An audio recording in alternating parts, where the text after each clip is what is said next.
তো ৩ বছর যাওয়ার পরেও যে গাছ থেকে ফলন পাওয়া যায় না সেই গাছ কি রাখা উচিত? আসলে আপনাদের কাছে কি মনে হয়? কমেন্ট করে জানাতে পারেন। তবে আমার কাছে মনে হইতেছে ছাদ বাগানে যে গাছ ৩ বছরে ফল দেয় না সেই গাছ আমার কাছে মনে হয় রাখাটা বুদ্ধিমানের কাজ হবে না। এই কারণে আমি এখন এই গাছটা এই মুহূর্তে পৃথিবীর যে প্রান্ত থেকে আমাদের এই ভিডিও YouTube অথবা Facebook প্ল্যাটফর্ম থেকে দেখতেছেন, সকলের উদ্দেশ্যে হারুন ব্লগ বিডির পক্ষ থেকে আসসালামু আলাইকুম। আজকে এই মুহূর্তে আমি আমার ছাদ বাগানে আছি এবং আমার সাথে আমার যে নতুন প্রতিবেশী ওরা হচ্ছে একজনের নাম হচ্ছে সালমান। তোমার নাম কি? সালমান না? আর তোমার নাম? আচ্ছা, ওরা ২ ভাই। তো ওরা আমার ছাদ বাগান দেখতে আসছে। পাশাপাশি হইতেছে আপনাদের সাথে একটা বিষয় শেয়ার করব। সেটা হলো আমার ছাদ বাগানে একটা গাছ আছে যেটা আমি আজকে কেটে ফেলবো। তো তার আগে দেখাই যে আমার ছাদে এখানে একটা রেড পালমার আম গাছ আছে। যে আম গাছের এই যে দেখেন, এইভাবে যদি আম পড়ে যায় তখন কার ভালো লাগে? এই যে এসে দেখতেছি যে দেখেন আমটা পড়ে গেছে। এই যে এখানে আরো একটা পড়ে গেছে। নাও আম খাবে নাকি? কষ জানি পড়ে না, হ্যাঁ? তো এইভাবে যখন আম পড়ে যায় তখন কিন্তু আসলে মনে খুব কষ্ট লাগে। তো আরেকটা বিষয় হইতেছে ছাদ বাগানে এমন গাছ রোপণ করা উচিত যেটা ছাদ বাগানের জন্য উপযোগী। যেমন আমি আপনাদেরকে দেখাবো আজকে আমি ছাদ বাগানের আমার একটা গাছ কেটে ফেলবো। কারণ হইতেছে এটা গত ৩ বছরের বেশি সময় ধরে আমার ছাদ বাগানে আছে। কিন্তু সমস্যা হইতেছে এটাতে আমি মাত্র একবার ফলন পাইছি। এটা হচ্ছে একটা আহ এটাকে কি বলা হয়? যে এলাচি লেবু। এই লেবুটা সিডলেস লেবু, তবে মাঝে মাঝে লেবুতে বিচি হয়।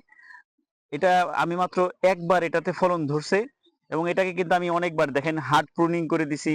বিভিন্ন রকম খাবার দাবার সব দেওয়ার পরেও এটাতে কিন্তু আশানুরূপ ফলন আসে নাই এবং এটা কিন্তু একটা ৩০ লিটারের বালতিতে আছে।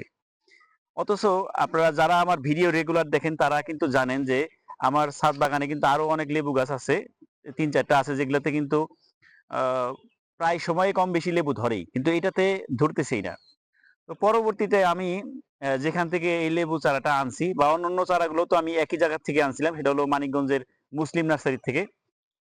তো কাজল ভাইয়ের সাথে পরামর্শ করে যেটা বুঝলাম, এই আমার পিছনে এখন যে লেবু গাছটা দেখতেছেন, অর্থাৎ এই যে এই লেবু গাছটা, এইটা কিন্তু আসলে ছাদ বাগানের জন্য উপযোগী না। এটা মূলত মাঠ বাগানে যেসব লেবুর বাগানগুলো করা হয় সেইখানে এটাতে খুব ভালো ফলন আসে এবং আমি দেখছি মুসলিম নার্সারিতেও যখন এই লেবু গাছটা মাটিতে যেটা রোপণ করা আছে ওটাতে প্রচুর লেবু ধরে এবং এটা বছরে একবারই ধরে সাধারণত। কিন্তু এটাতে কিন্তু ওইভাবে ফলন পাইতেছি না। কাজেই দেখেন এখানে প্রায় ৩ বছর কিন্তু আমার নষ্ট হইলো, অথচ ওইভাবে আমি ফলন পাইতেছি না।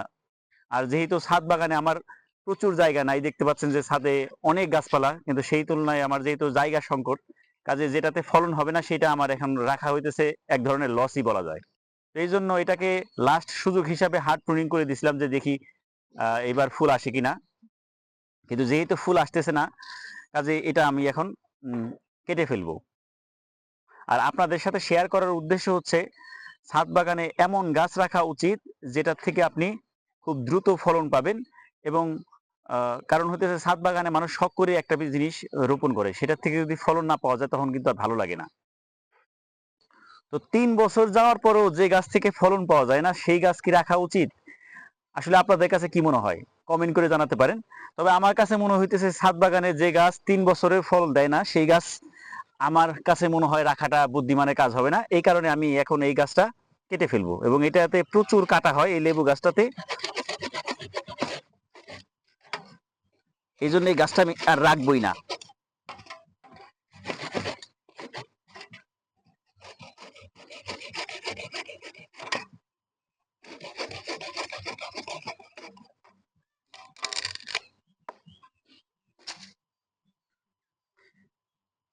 এবং আমার মনে হয় পুরো বালতি জুড়ে এই গাছটার শিকড় হয়ে গেছে। তবে আমি অনেকবার এর মধ্যে বছরে একবার আমি এটার মাটি চেঞ্জ করে দিছিলাম এবং একবারই মোটামুটি লেবু ধরছিল, তাও ৮-১০টা, খুব বেশি ফলন হয় নাই। কাজেই এই গাছ এখানে রাখা কোনোভাবেই বুদ্ধিমানের কাজ হবে না। এই যে দেখতে পাচ্ছেন আমি এটা কেটে ফেললাম। বরঞ্চ আমি এটাতে যদি কোনো একটা কলমি শাক বা অন্য কোনো কিছু মরিচ গাছ রোপণ করি বা বেগুন গাছ রোপণ করি, এখান থেকে কিন্তু খাওয়া যাবে। আজকে আমি আমাদের এলাকার কাঁচারি বাজারে যেয়ে দেখলাম যে কোনো সবজি মানে বেশিরভাগ সবজি ৮০ টাকার নিচে কোনো সবজি নাই। বিশেষ করে পটল, পটল দেখলাম ৮০ টাকা কেজি, করল্লা ৮০ টাকা কেজি, ঢেঁড়স কিনলাম ১০০ টাকা কেজি আজকে। কাজেই যদি টুকটাক বেগুনও দেখলাম ৬০-৭০ টাকা কেজি। এখানে যদি আমি বেগুন গাছ বা মরিচ গাছও রোপণ করি, এখান থেকে কিন্তু ফল পাওয়া যাবে। তো এটা থেকে আমি যেহেতু কোনো আউটপুট পাচ্ছি না, খামোখা এটা ছাদে আমি আর রাখতে চাইতেছি না। তো আপনাদের সাথে শেয়ার করার উদ্দেশ্য হলো, আমার যেহেতু ৩ বছর নষ্ট হলো, আপনাদের যাতে নষ্ট না হয় এই বিষয়টা খেয়াল করবেন, এবং গাছ কেনার সময় অবশ্যই বিষয়টা মাথায় রাখবেন যে সেটা যাতে এমন জাত হয় যে যেটা থেকে আপনি দ্রুত ফলন পাবেন। তো আজকের ভিডিওটা কেমন লাগলো অবশ্যই কমেন্ট করে জানাবেন। যদিও আমার গাছটা কাটতে খুব কষ্ট হইলো, কিন্তু কিছুই করার নাই, কারণ কিছু কিছু ক্ষেত্রে কষ্ট সহ্য করেই কাজটা করতে হয়।